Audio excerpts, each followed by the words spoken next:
सुप्रभात छात्रों, हम उपन्यास विधा का विकास जो है उसके बारे में चर्चा कर रहे थे। तो उपन्यास विधा के विकास के लिए 3 खंडों में विभाजित किया है। प्रेमचंद पूर्व उपन्यास, प्रेमचंद कालीन उपन्यास और प्रेमचंदोत्तर उपन्यास। तो प्रेमचंद पूर्व उपन्यास जो है उसके बारे में हम चर्चा कर रहे थे। अब प्रेमचंद पूर्व उपन्यासों में जैसे तिलस्मी, अय्यारी, जासूसी, सामाजिक, मनोरंजनात्मक, तो ऐसे उपन्यास लिखे जा रहे थे। तो ऐसे इस काल में जैसे हम देखते देवकी नंदन खत्री है, लज्जा गोपाल राम गहमरी है, और जैसे हम किशोरलाल गोस्वामी है और बालकृष्ण भट्ट, और इसके साथ साथ राधा कृष्णदास, ये जो है ये उपन्यासकार महत्वपूर्ण माने जाते हैं। प्रेमचंद कार के का जो उपन्यासकार हमने देखे तो प्रेमचंद जी ने कुल 12 उपन्यास देखे, और उसके साथ उसके समय यानी उनके युग के बाकी जो उपन्यासकार है उसमें थोड़ा अलग भेद हमें दिखाई देता है। तो उसी समय का जो उपन्यास है प्रेमचंद जी को उपन्यास सम्राट कहा जाता है। प्रेमचंद के उपन्यासों में ग्राम जीवन की विविध समस्याओं का चित्रण है। यानी प्रेमचंद के उपन्यास हम देखते हैं तो यानी सारी समस्याओं का चित्रण उसमें हुआ है। ग्रामीण जीवन उनका महत्वपूर्ण उद्देश्य रहा है उनके उपन्यासों का। किसानों की समस्या, मध्यम वर्ग की समस्या, विधवाओं की समस्या, वेश्याओं की समस्या आदि विविध समस्याओं को उन्होंने उठाया है।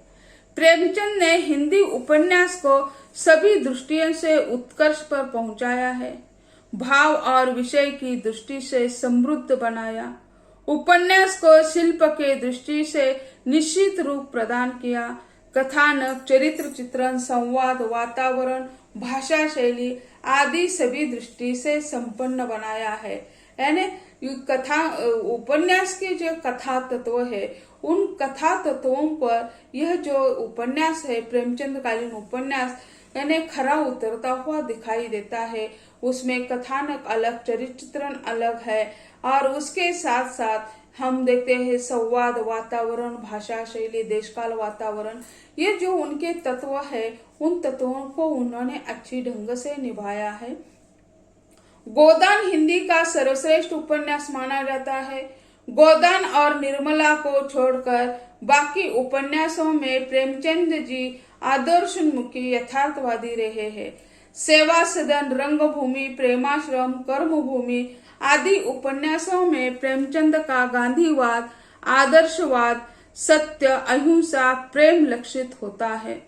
इनमें इन्होंने समस्याओं के समाधान भी प्रस्तुत किए हैं।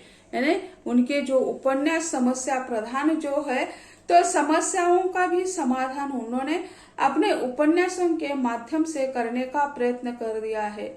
इस काल के अन्य उपन्यासकार जो है वे यानी प्रेमचंद काल के अन्य उपन्यासकार भी है। इसमें प्रेमचंद के साहित्यिक आदर्शों से प्रभावित होकर आदर्श सामाजिक उपन्यासों की रचना में प्रवृत्त हुए विश्वम्भरनाथ शर्मा कौशिक ने माँ 1929 में एक उपन्यास लिखा, भिखारी। संघर्ष में नारी हृदय की विलासता, ममता और पति परायणता को उभारने का प्रयास किया है। गांधीवादी दृष्टिकोण से अनेक उपन्यास प्रस्तुत किए जिसमें उलझन, जागरण, प्रजामंडल आदि प्रमुख है। सियाराम शरण कृत गोद और अंतिम आकांक्षा उल्लेखनीय उपन्यास है। यानी उनके जो उपन्यास जो है यानी विश्वम्भर कौशिक ने लिखा हुआ 1929 में लिखा हुआ उनका माँ उपन्यास है। उसी के साथ साथ उन्होंने भिखारीन उपन्यास लिखा, संघर्ष उपन्यास लिखा। इसमें उन्होंने नारी हृदय की विशालता जो है इसमें ममता आती है और पति परायणता को उभारने का प्रयास किया है। गांधीवादी दृष्टिकोण से अनेक उपन्यास प्रस्तुत किए जिसमें उलझन, जागरण, प्रजामंडल आदि प्रमुख है। सियाराम शरण गुप्त गोद और अंतिम आकांक्षा उल्लेखनीय है। यानी इस काल में हम देखते हैं प्रेमचंद काल जो है इसमें यानी कौशिक सियाराम शरण कृत जी ने गोद और अंतिम साक्ष्य या अंतिम आकांक्षा उपन्यास लिखे। प्रेमचंद युग में जयशंकर प्रसाद और निराला की भी चर्चा होती है या चर्चा में रहे हैं। प्रसाद जी ने कंकाल और तितली विशेष रूप से प्रकाशित है, यानी जयशंकर प्रसाद जी ने तितली और कंकाल उपन्यास लिखे हैं। निराला जी ने अप्सरा, अलका, प्रभावती और निरुपमा ये 4 उपन्यास लिखे हैं। कंकाल जी के, निराला जी के कंकाल और तितली, प्रसाद जी के कंकाल और तितली, निराला जी के अप्सरा, अलका, प्रभावती और निरुपमा ये महत्वपूर्ण उपन्यास माने जाते हैं। इन कृतियों में कल्पना, रोमांस और आदर्शवादिता की कल्पना के कारण जीवंत यथार्थ मुखरित नहीं हो पाया। एक कवि है, उन्होंने गद्य लिखा, कवि नाटक जो जयशंकर प्रसाद जी ने लिखे वो बहुत अच्छे हैं। उपन्यास जो है, उपन्यासों में हम देखते हैं तो समस्या जो है, समस्या रोमांच, निराला और प्रसाद जो है वह छायावादी कवि है। इसी कारण कल्पना उनके मन में होती है, इसी कारण कल्पना, रोमांस के कारण वह जीवंत और यथार्थ मुखरित न हो पाते, क्योंकि प्रेमचंद के जो उपन्यास है उसी समय की जो समस्या है, समस्याओं का चित्रण उसमें किया जाता है।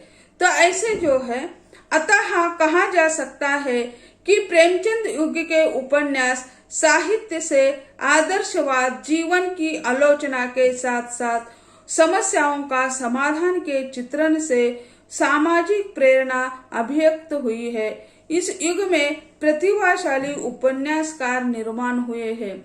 तो उस काल की जो मांग थी, उस समस्याएं थी, उसको पूरा करने का काम प्रेमचंद जी ने कर दिया है।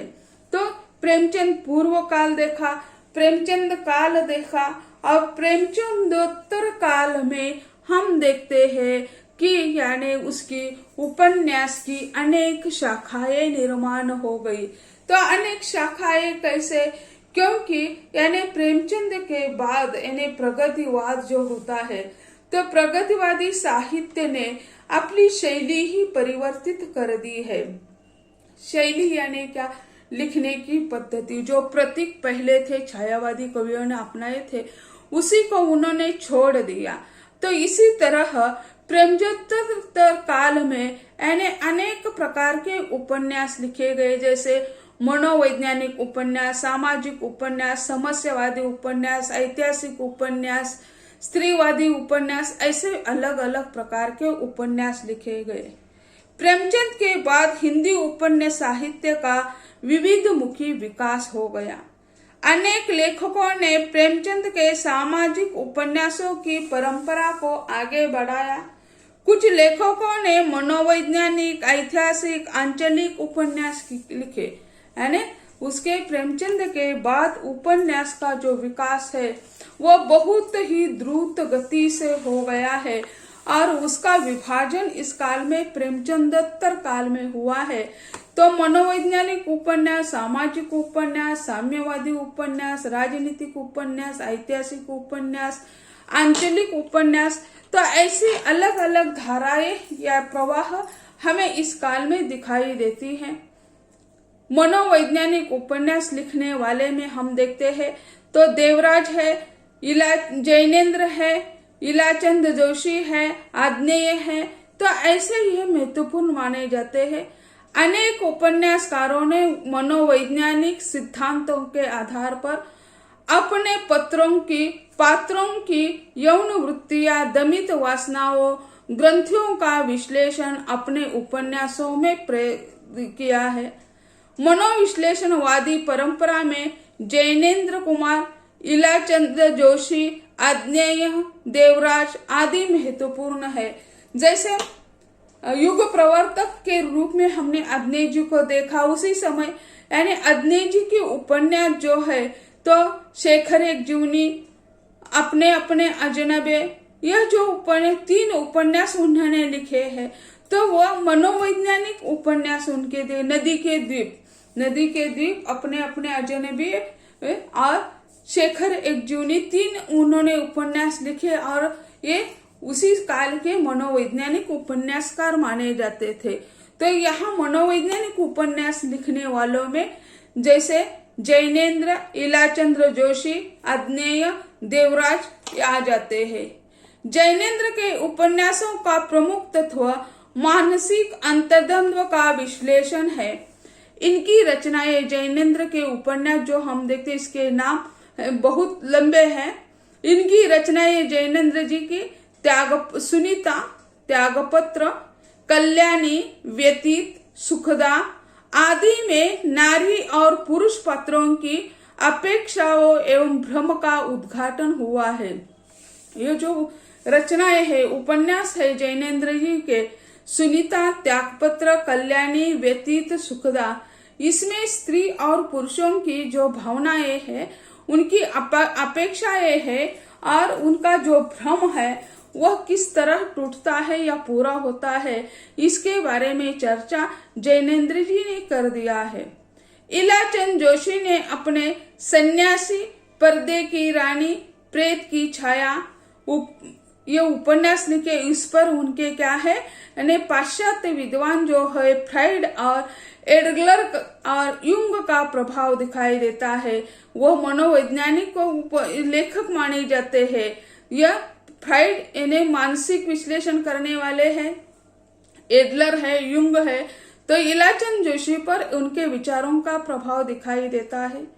आदि के सिद्धांतों के आधार पर काम, अहम और आत्महीनता आदि का सूक्ष्म अंकन उन्होंने, इलाचंद जोशी जी ने अपने उपन्यासों में कर दिया है।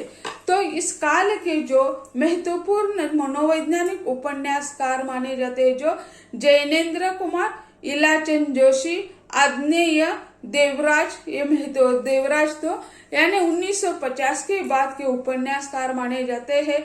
तो लेकिन ये महत्वपूर्ण है इसमें। तो ऐसे इन्हें इलाचंद जोशी ने भी उपन्यास लिखे। आग्नेय जी के 3 उपन्यास जो है वो भी महत्वपूर्ण है।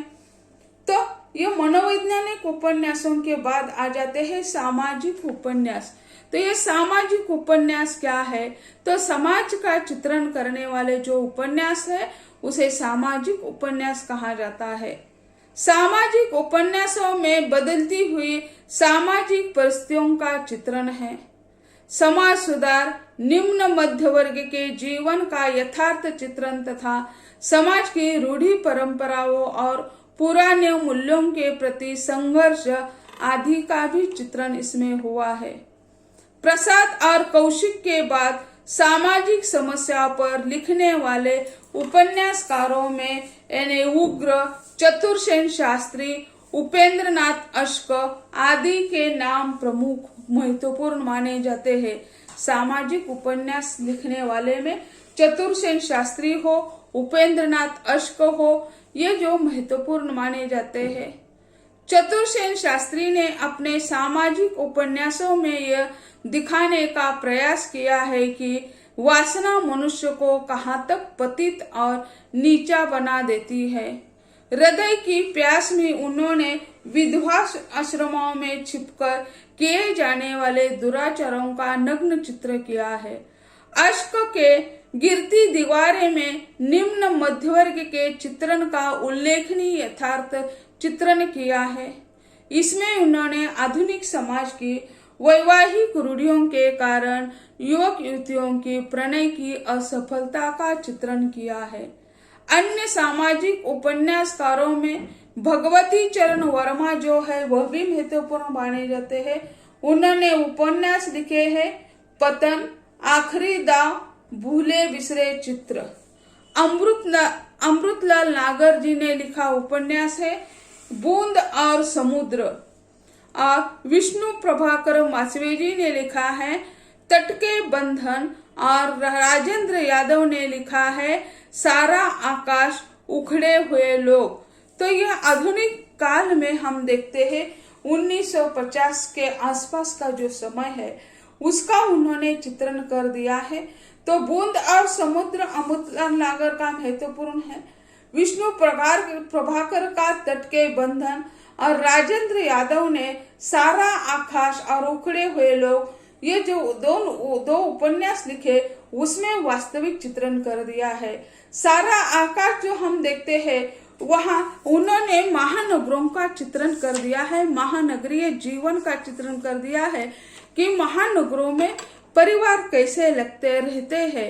यानी जैसे हम देखते हैं महानगर यहाँ यानी बम्बई का चित्रण उन्होंने कर दिया है, वहाँ का लोक जीवन किस तरह है और लोग कैसे रहते हैं कि यानी रेलवे ट्रैक के नीचे यानी जहाँ कोई पुल है वहाँ को लोग कैसे रहते हैं, स्त्रियां अपना जीविका कैसे जीवन जीती है, किस तरह अपना काम निपटाती है और लोग आते जाते किस भावना से उसे देखते हैं, उसका चित्रण उन्होंने अच्छी ढंग से सारा आकाश में कर दिया है। तो छात्रों आज हम यही कहते हैं, अगले लेक्चर में साम्यवादी उपन्यास जो है उसके बारे में चर्चा करेंगे। धन्यवाद।